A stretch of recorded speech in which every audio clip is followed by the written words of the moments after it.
Gujarati cinema જ્યારે નવી ઊંચાઈ સર કરી રહ્યું છે ત્યારે 2026 સૌથી વધુ રાહ જોવાતી સસ્પેન્સ થ્રિલર ફિલ્મ પાતકી હવે મોટા પડદા પર દસ્તક દેવા તૈયાર છે. અભિનય દેશમુખ દ્વારા નિર્દેશિત અને લેખિત આ ફિલ્મમાં ગૌરવ પાશવાલા અને શ્રદ્ધા ડાંગર મુખ્ય ભૂમિકામાં જોવા મળશે.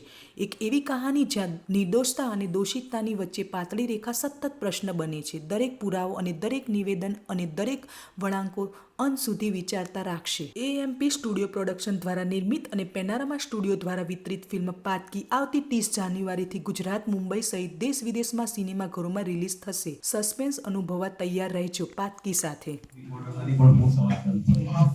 પાપી આ સૌથી વધારે છે જે જ્યારે પણ ક્યાંય કોઈ પણ જઈએ તો જે છે કે પાતકી એટલે શું, તો આ પાતકી વર્ડ બહુ નવો છે ક્યાંક ને ક્યાંક, જે આપણે સંસ્કૃત વર્ડ બેઝિકલી. તો મેઇન વસ્તુ જે છે કે જે છે પાતકી વર્ડને લઈને આપણે કે પાતકી વર્ડ અહીંયા આગળ જેટલો પણ શું છે કે જે વર્ડ જે છે કે તો એ પાતકી અહીંયા આગળ બ્રાન્ડ બને. બસ એમાં જ તમારા લોકોની હેલ્પ જોઈએ છે. અને બીજા કોઈ તમારા સવાલ કોઈ ટેકનિકલ ને લઈને અથવા કઈ સ્ટોરીમાં તો બહુ કહી નહીં શકીએ, જस्ट बिकॉज इट्स सस्पेंस ड्रामा. बहुत बहुत नमस्कार और थैंक यू सो मच आप लोग यहाँ पर आए. और पूरी फिल्म डायरेक्ट करते टाइम ये जो गुजराती लैंग्वेज थी इसको मैंने बहुत एंजॉय किया, क्योंकि मैंने जब लिखी थी ये मैंने हिंदी में लिखी थी और जर्नी मैंने एंजॉय करी, क्योंकि एक नई लैंग्वेज में फिल्म बनाना और मेरे ख्याल से कोई भी लैंग्वेज किसी भी क्रिएशन का वो नहीं लगता, कहीं बैरियर नहीं है उसका. तो वो चीज मैंने बहुत एंजॉय की. बाकी आपके जो भी सवाल होंगे मुझको लेकर प्लीज आप, आई एम ऑल रेडी. कि वो डायरेक्टर्स एक्टर्स છું ને એમ નહીં કહું કે હું સોલો એક્ટર છું. I always listen to the director but final સે એમનો હોય.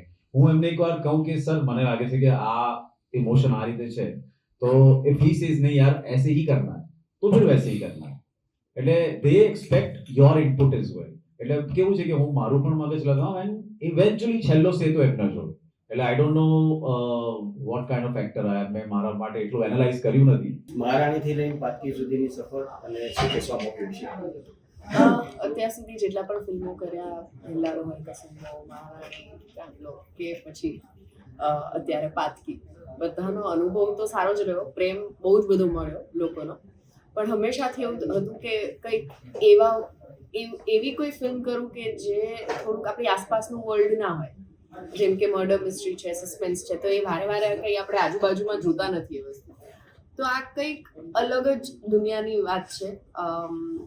લોકો કેરેક્ટર આપણા જેવા છે, રિલેટેબલ.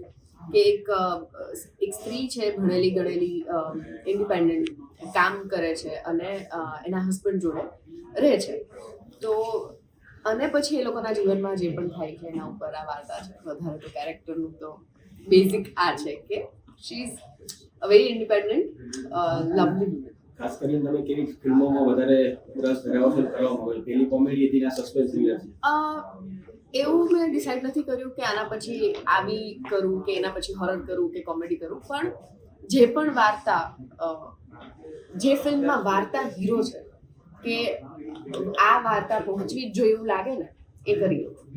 પહેલાં તો મારું નામ ગૌરવ છે અને આ પિક્ચરની અંદર મારું જે કેરેક્ટર છે એનું નામ માનવ છે અને ઇટ્સ અ મર્ડર મિસ્ટ્રી. એટલે if I am not wrong, મારા ખ્યાલથી પહેલી વાર ગુજરાતીમાં એક પ્રોપર મર્ડર મિસ્ટ્રી આવી રહી છે. જેમ તમે કહ્યું તેમ it's a thriller, suspense thriller, fabulous, very entertaining film. અને કેરેક્ટર વિશે હું તમને એટલું જ કહીશ કે it's very pan India character, which means that આ કેરેક્ટર એક આજનું જે યંગ હસબન્ડ હોય, who is in love with his wife, એ છે. ન્યુક્લિયર ફેમિલી, એટલે એ એની વાઇફ જ રહે છે જોડે.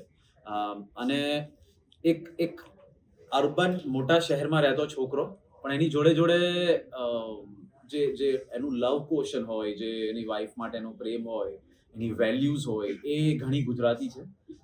એટલે આખો એક સમન્વય છે, એક અર્બનાઇઝેશન, મોડર્નાઇઝેશન, એની જોડે ટ્રેડિશનલ વેલ્યુઝનો.